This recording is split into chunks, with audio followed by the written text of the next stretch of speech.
Hi guys, welcome back to the AGF Quilt Block collection. My name is Jannelle and I work for the marketing team here at AGF. You might have seen me on social media, or you might be following my Beginner's Journey series on the blog, where I've taught myself around 4 months ago how to sew. And boy has it been a journey. I couldn't even sew straight lines to learning how to put 2 pieces of fabric together and sewing them, to making quilt blocks. You can see everything in the series, by the way, linked below. You can also find my experience in learning how to bind and how to quilt, and now here I am teaching you how to make a quilt block. In this block you're going to see some no waste flying geese techniques and some paper piecing techniques. So if you want to see how this beginner gets to do this block, keep on watching. Okay everyone, before we begin, I just wanted to say to please bear with me because I'm a beginner, but please don't be mean to me in the comments below. I tried my best. Let's get started. So I got my template here. In this template you're going to see numbers which represent the order you're going to be sewing. So for the first triangle, you're going to grab a piece of fabric that will cover all 3 sides of the triangle. Place it on top so you can see all 3 corners of the triangle is covered. Remember that the goal of this paper piecing project is that we need to mirror this image. In order to do that, we need to place the template and the fabric wrong sides together. And you can either glue the piece of fabric against the template right here, or you can pin it down. Now, moving on to number 2 part of the template, we're going to grab a piece also large enough to cover all 3 corners. We're going to flip this back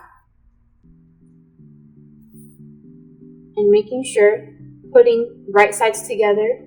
And remember, since we're mirroring the image, when you sew this together and you open this back up, this fabric needs to cover the area of the template. Pin together.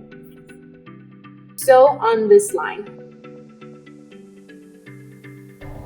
Set your sewing machine at 1.0 stitch length, so when you sew all your pieces together from your quilt block, it's easier to rip out the paper in the end. Make sure you start sewing beyond the square of the template. Make sure you fold the template at the crease where you sewed. Flip the template around and cut at 1/4 inch. Open the fabric and press along the seam with your finger.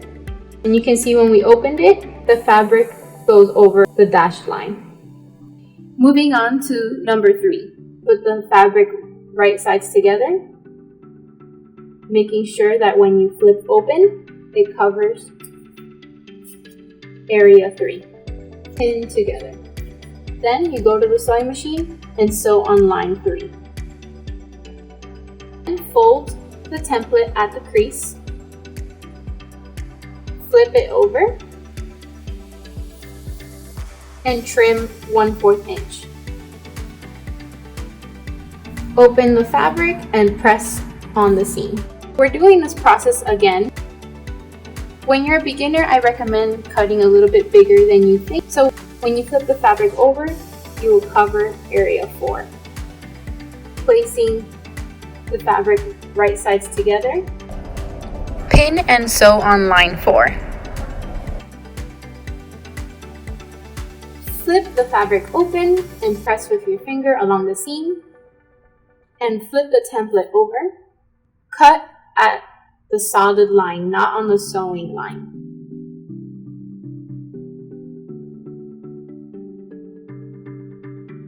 Flip the template over and make sure you fold at the crease. And turn the template around. Flip this fabric back over, because then when you trim at 1/4 inch, you're going to cut the piece that you sewed on. Fold the template at the crease and trim at 1/4 inch.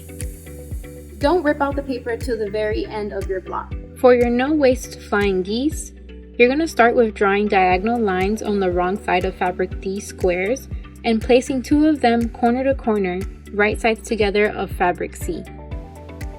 Pin together and sew at 1/4 inch on both sides of the line you drew. Trim on the diagonal line and place the 2 remaining squares on each piece and a line in the middle. Sew at 1/4 inch of both sides of the line you drew. Trim on the line to reveal your 4 flying geese. You'll repeat the same no waste flying geese method with fabrics E and D.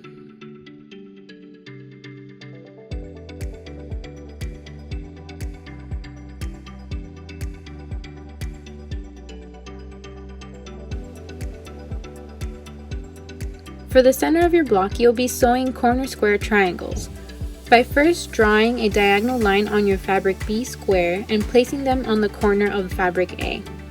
Sew on the line you drew and trim at 1/4 seam allowance. Repeat on all 4 corners. Place all your units together as part of the block design. Sew your flying geese together first and then sew your rows together matching seams. And you're done! Your shaded compass block is complete. Now I know that this block isn't perfect, and considering that this was my first paper piecing experience and I was able to create this, I'll consider this a win in my book. And I know some of you are experienced quilters, so if you're watching, please let me know in the comments below any tips or advice you'd like to share with me. I would love to read through your comments and learn from you guys. And for all you beginners out there, please stay tuned. Next quilt block video will be a lot easier, and in general it's going to be a lot of fun sewing. So please like and subscribe this video. Click that bell notification down below so you'll get notified when the next video will be posted. So until next time, happy sewing. My name is Jannelle. Oh.